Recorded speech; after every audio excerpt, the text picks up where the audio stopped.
अस्सलाम वालेकुम। आज की वीडियो में हम लोग बात करेंगे इनकम स्टेटमेंट या statement of profit and loss के टॉपिक पे। सबसे पहले अगर हम लोग इनकम स्टेटमेंट की बात करें तो ये एक स्टेटमेंट है जो कंपनी को उसकी परफॉर्मेंस के बारे में बताती है कि एक साल में कंपनी ने कितना प्रॉफिट अर्न किया। बेसिकली इसमें कंपनी की इनकम और एक्सपेंसेस होते हैं, और अगर हम लोग इसकी हेडिंग की बात करें तो इसकी हेडिंग में लिखा होता है statement of profit and loss as at December 31, 2001।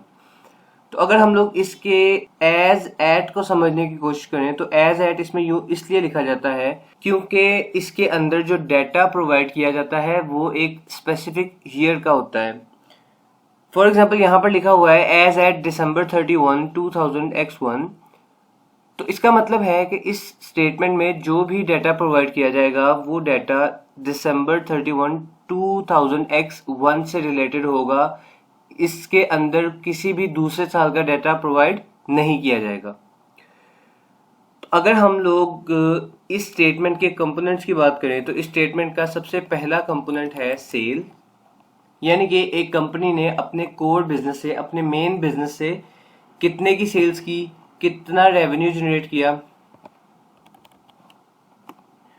और उसके बाद हम लोग सेल्स में से लेस करते हैं कॉस्ट ऑफ सेल्स।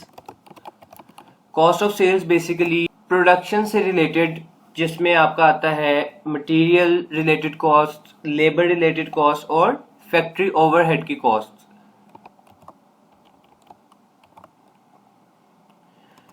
और इसके बाद सेल्स में से कॉस्ट ऑफ सेल्स को माइनस करने के बाद हमारे पास आता है ग्रॉस प्रॉफिट। उसके बाद हम लोग ग्रॉस प्रॉफिट में से सेलिंग एंड एडमिन एक्सपेंसेस को लेस करते हैं। Selling and admin expenses basically क्योंकि प्रोडक्शन से आगे हम लोग आ चुके हैं, प्रोडक्शन के सारे एक्सपेंसेस हम लोगों ने कॉस्ट ऑफ सेल्स में कवर कर लिए हैं। तो अब हम लोग सेलिंग और एडमिन, इसमें बेसिकली चीज को सेल करने से रिलेटेड जितने भी आपके एक्सपेंसेस होंगे वो ऑफिस एक्सपेंसेस या आपकी सैलरीज वगैरह में आ सकते हैं, उनको आप लेस करेंगे।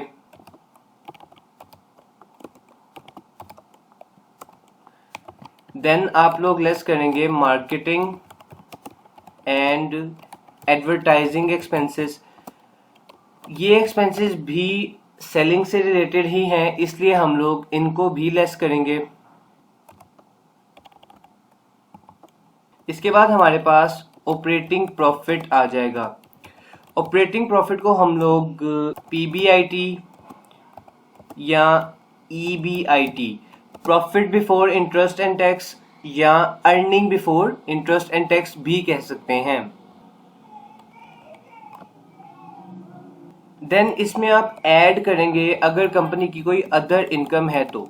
अदर इनकम बेसिकली वो इनकम होती है जो कंपनी अपने कोर बिजनेस एक्टिविटी से नहीं कमाती, क्योंकि जो कोर बिजनेस है, लाइक जो मेन कंपनी का बिजनेस है, उससे जो भी इनकम आएगी वो हमारी सेल्स के हेड में जाएगी। तो अदर इनकम कौन सी हो सकती है? अदर इनकम की एग्जांपल है कि अगर कंपनी ने कहीं से इंटरेस्ट अर्न किया है। फॉर एग्जांपल कंपनी का जो कोर बिजनेस है, जो मेन बिजनेस है, वो है फर्नीचर सेलिंग का, लेकिन कंपनी ने लोन्स वगैरह दिए हुए हैं जिसकी वजह से कंपनी के पास इंटरेस्ट भी आया है, तो वो भी उसकी इनकम में ही इंक्लूड होगा। लेकिन उसको हम लोग सेल्स के हेड में नहीं लिखेंगे, उसको हम लोग अदर इनकम के हेड में लिखेंगे। और फिर आप लेस करेंगे finance charges. Finance charges basically क्या होते हैं, जिसको हम कह सकते हैं इंटरेस्ट। कि फॉर एग्जांपल कंपनी ने कहीं से लोन लिया हुआ है या बोरिंग्स की हुई हैं, तो उसके ऊपर जो भी कंपनी इंटरेस्ट पे करेगी उसको हम लोग फाइनेंस चार्जेस की हेड में लिखेंगे।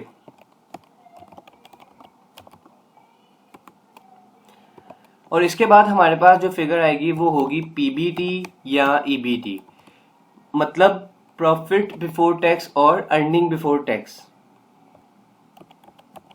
उसके बाद हम लोग फाइनली लेस करेंगे टैक्स ऑन इनकम।